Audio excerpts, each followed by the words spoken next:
तालुक्याच्या लोकप्रतिनिधीचं ह्या स्थानिक आमदारचं अपयश आहे. कारण मोहोळच्या लोकप्रतिनिधीशी आपण संपर्क केलात का? आताच म्हणालात की ते अपयशी ठरलेत म्हणून, त्याबद्दल काय सांगाल तुम्ही? तुम्हाला फोन लावा, उचलते का ते राजे खरे? उचलत नाहीत फोन त्यांनी. तुम्ही त्यांच्याशी संपर्क केला का? बोलले का? मग त्यांनी बोलले असले तर त्यांनी त्याचं निरसन करावं. कारण का माझं म्हणणं माहित आहे का, त्यांनी आमदार या नात्याने त्यांचं पहिलं कर्तव्य आहे, त्यांनी स्वतः इथं यायला पाहिजे होतं आणि ते चालवायला पाहिजे होतं. कारण ह्या मोहोळ तालुक्याच्या जनतेनं मोहोळ तालुका असा आहे की जिथं 11 तास लोडशेडिंग आहे, 11 तास. आणि ह्या ग्रामीण भागामधला मोहोळ तालुक्यातला नदीकाठचा भाग फक्त 1 तास लाईट चालतो. आणि आमच्या मोहोळ शहरातला नरखेड फिटर म्हणून आहे, त्या नरखेड फिटरवर शेतीपंप आहे. त्या शेतीपंपाला 11 तास लोडशेडिंग आहे. संध्याकाळी 6 ते रात्री पहाटे 4 पर्यंत त्या ठिकाणी लाईट बंद राहते. गेल्या कालच्या 3 मार्च पासून ते आज तागायतपर्यंत 6 ते 10 लोडशेडिंग होतं. पण आता काल 1 जून पासून 6 ते पहाटे 4 पर्यंत लोडशेडिंग, अशा प्रकारचं सक्तीचं लोडशेडिंग या शासनानं, या कार्यालयानं या कायमस्वरूपी ग्रामीण भागावर शेतकऱ्यावर अन्याय करायचं ठरवलंय. ही अन्यायकारक सक्तीची वसुली बंद करण्यासाठी आज मोहोळ शहरातील शेतकरी व महाराष्ट्र नवनिर्माण सेना व शिवसेना उद्धव बाळासाहेब ठाकरे गट ह्या सगळ्यांनी मिळून शेतकऱ्यांनी आम्ही या ठिकाणी कार्यालयाला निवेदन दिलंय.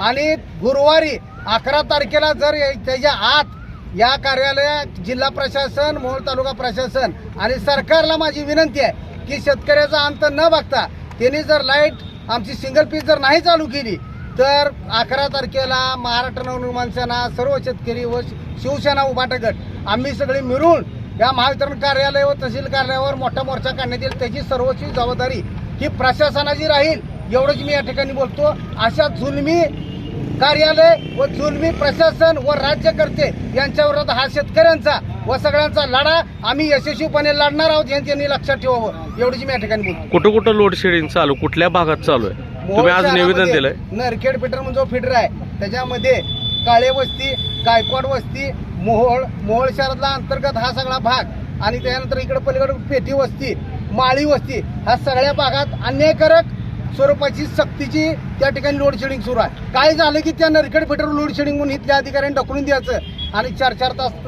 लाईट त्या ठिकाणी बंद करायची. आणि शेतीपंपाला 6 तास लाईट दिली जाते असं हे ऑफिस सांगतं किंवा अधिकृत असा सरकारचा JR आहे. पण रिअल फॅक्टमध्ये 4 तास लाईट त्या ठिकाणी मिळते. दिवसातनं 8 ते 9 वेळा लाईट जाते. 15-15 मिनिटं लाईट गेल्यावर जर समजा 8 वेळा लाईट गेली तर 2 तास त्यातनं वजा झालं, राहिली फक्त 4 तास लाईट. याची प्रशासनानं दखल घ्यावी व आमच्या मागण्या ही तत्काळमध्ये मान्य कराव्या, अन्यथा या येणाऱ्या प्रक्षोभाला किंवा येणाऱ्या मोर्चाला त्यांनी सामोरं जावं ही मी त्याला विनंती. लोड शेडिंगचं कारण काय अधिकारी करून कळालं काय? महाराष्ट्रामध्ये त्यांच्याकडनं असं सांगण्यात येतं की नदी आपला जो कोयना प्रकल्प आहे त्या कोयना प्रकल्पामध्ये ती पाणी संपलंय आणि 4 संच बंद पडले असे सांगतात. परंतु 70% मोहोळ तालुका हा त्या ठिकाणी चालू आहे आणि अन्यायकारक ही बाकीच्या तालुक्यावर जी प्रकारे सक्तीची लोडशेडिंग आहे ही बंद करण्याची मागणी आम्ही करतो. आम्ही काही म्हणत नाही की आम्हाला 18 तास लाईट द्या, आमची मागणीच नाही. आमची शेतीपंपाला 8 तास पूर्वीची जी लाईट मागणी होती ती आज बी आमची 8 तास द्या म्हणतो. आम्ही काय 11 तास 18 तास द्या म्हणत नाही. आणि जी काय सिंगल पीसची मागणी होती ती सिंगल पीस तेवढीच द्या म्हणून सांगतोय, तरी पण त्या ठिकाणी दिली जात नाही. हा विषय गांभीर्याचा कायमस्वरूपी या मोहोळ शहराअंतर्गत जो अन्याय सुरू आहे ह्याचा आम्ही कायमस्वरूपी या ठिकाणी मोर्चामार्फत हा विषय सगळा राज्य सरकारपर्यंत, राज्य सरकारने याच्यावर निर्णय घ्यावा, एवढीच मी या ठिकाणी. तालुक्याच्या लोकप्रतिनिधीचं ह्या स्थानिक आमदारचं अपयश आहे. कारण निवडणुकीपुरतं फसवी आश्वासनं दिली गेलेली आहेत आणि त्या आश्वासनाची कुठेही पूर्तता झालेली नाही. आजचे दिन ह्या मोहोळ तालुक्यात तर कोणाला बघायला मिळालेले नाहीत. आज आपण बघतोय MECB मध्ये जो हा मोर्चा काढला, नरखेड विभागाचा जो फिडरचा प्रश्न आहे की आताच आपल्या समोर साहेबांनी सांगितलं की हा जे नरखेड गटाचा जो फिडर आहे तो 25 अँपियर खातो आणि त्यामुळे तो ट्रिप होतो. तर माझं म्हणणं असं आहे की जर हा 25 अँपियर फिडर खाईपर्यंत हे MECBचे अधिकारी काय करतात, म्हणजे याच्यावरून असं दिसून येतंय की तालुक्यातील इतर भागातील फिडरपेक्षा ह्या फिडरवर जास्त लोड आहे. तर त्याचं नियोजन करायला पाहिजे. माझं म्हणणं असं आहे की अनगर भागातील जो पॉवर स्टेशन आहे त्याला काय भाग जोडावा, त्यामुळे इकडला लोड कमी होईल, हे अँपियर कमी खाईल आणि हा जो नरखेड भागाचा प्रश्न आहे तो प्रश्न मिटल. शिवाय त्यांनी सांगितलं की 2 पेजच्या मोटरा चालतात, सिंगल पेजच्या मोटरा शेतकरी चालवतो. शेतकऱ्यापुढं पर्याय नाही म्हणून तो चालवतो. जर MECBनं ठरल्याप्रमाणे 6 तास लाईट फुल क्षमतेनं साधारणतः 250 ते 300 व्होल्टेज कमीत कमी एवढ्या व्होल्टेज जर लाईट दिली तर शेतकऱ्याला 2 पेज मीटरचा पर्याय करावा लागणार नाही. पण हा जो शेतकऱ्यांना पर्याय झालाय तो कशामुळे झाला तर ह्यांच्यामुळे झालाय. कारण शेतकऱ्यांनी जे मोटरा बसवले ते काय त्यांना कोणी फुकट दिलेलं नाही, ते विकत घेतलेत. म्हणजे शेतकऱ्यांना त्यांनी आर्थिक संकटात टाकलंय. आत्ता MECBच्या अधिकाऱ्यांनी तुमच्यासमोर काय सांगितलं की शेतकऱ्यांनी सहकार्य करावं आणि सिंगल पेज 2 पेज मोटरा चालवणे हे कसं काय शक्य आहे. मग तुम्ही जर आम्हाला त्या 6 तास लाईट दिली तर शेतकरी कशाला चालवतील. पण त्यांना काय हौस नाही की जे 25-30 हजार घालवायचे. शिवाय रात्रीच्याला लाईट नाही, अजिबात लाईट नाही. त्याचं कारण असं सांगितलं की त्याने कोळसा कमी आहे. मग हा जर कोळसा कमी आहे तर या मोदी सरकारनं किंवा भाजप सरकारनं एक हाती सत्ता आहे त्यांची, त्यांनी त्याच्यामध्ये नियोजन करायला पाहिजे होतं. ते कारण आता सांगून चालत नाही. आणि कोयदेतलं पाणी संपलं हा काय तो त्याचं उत्तर नाही. त्याचं कारण आहे मी असं सांगतो तुम्हाला की हा दुष्काळ आहे तो आता सुरू झालाय. त्या अगोदर पाण्याचं नियोजन करायला पाहिजे होतं. मोहोळच्या लोकप्रतिनिधीशी आपण संपर्क केलात का? आताच म्हणालात की ते अपयशी ठरलेत म्हणून, त्याबद्दल काय सांगाल तुम्ही? मला फोन लावा, उचलते का ते राजे खरे? उचलत नाहीत फोन त्यांनी. तुम्ही त्यांच्याशी संपर्क केला का? बोलले का?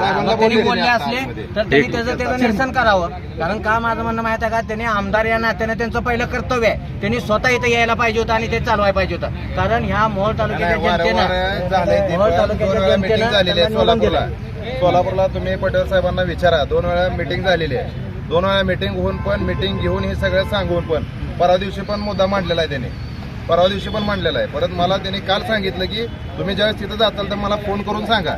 मला फोन करून सांग, मी साहेबांना बोलतो. कोण म्हणालेत? आमदार साहेब, बर. राजू खरे आमदार साहेब. आता फोन लावून दिल्यानंतर त्यांनी तिथं बोलले साहेबांना की काही कारण कुठलंही न सांगता पहिला पटकन ते चालू करा. शेतकऱ्यांची गैरसोय व्हायला लागलेली आहे. कुठलंही कारण न सांगता महिला असतील, सगळे लहान मुलं असतील, सगळ्यांचं हे व्हायला लागल्यामुळं त्याने आता फोनवर बोलले. काय सांगाल मेंबर ह्या बाबतीत तुम्ही? आता स्थानिक आमदार राजाभाऊ खरे हे वारंवार महावितरणच्या संपर्कात असून कायम ते अधिकाऱ्यांच्या संपर्कात आहेत आणि ते वारंवार त्यांना लाईट सुरू करण्यासंदर्भात सांगत आहेत. परंतु राजाभाऊ खरे विरोधी पक्षातले आमदार असल्यामुळे त्यांना जाणून बुजून वरिष्ठ स्तरावरून त्यांचं म्हणणं ऐकून घेतलं जात नाही आणि ज्याचा त्रास यांना सर्वसामान्यांना होतो. याला मी सर्वस्वी राज्य सरकार जबाबदार धरतो.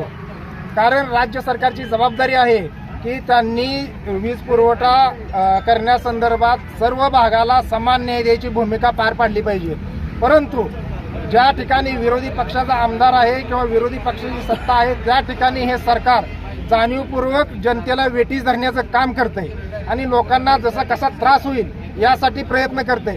मला या माध्यमातून सरकारला आणि अधिकाऱ्यांना विनंती आहे की राजकारण बाजूला ठेवून सर्वसामान्य जनतेचा विचार करून सर्व जनतेला तालुक्यातील समान पद्धतीने वीज पुरवठा करणं गरजेचं आहे. यामध्ये राजकारण करता कामा नये. परंतु सध्या मोहोळमध्ये एका ठराविक नरखेड फेडरलवरच जादाचं लोडशेडिंग टाकलं जातंय. याचं काय कारण? या शेतकऱ्यांची काय चूक आहे की या फेडरलवर जाणीवपूर्वक लोड जादा दाखवला जातो आणि हा फेडर बंद केला जातो. अधिकारीकडून तुम्हाला आश्वासन काय देण्यात आलं? आता आम्हाला अधिकाऱ्यांनी सांगितलेलं आहे की आम्ही वरिष्ठांना कळवतो, हे निवेदन पाठवतो, त्यांचा काय आदेश येतोय त्याप्रमाणे आम्ही कारवाई करू. परंतु आम्ही त्यांना एकच सांगितलं की आजपासून आम्हाला लाईट मिळाली पाहिजे.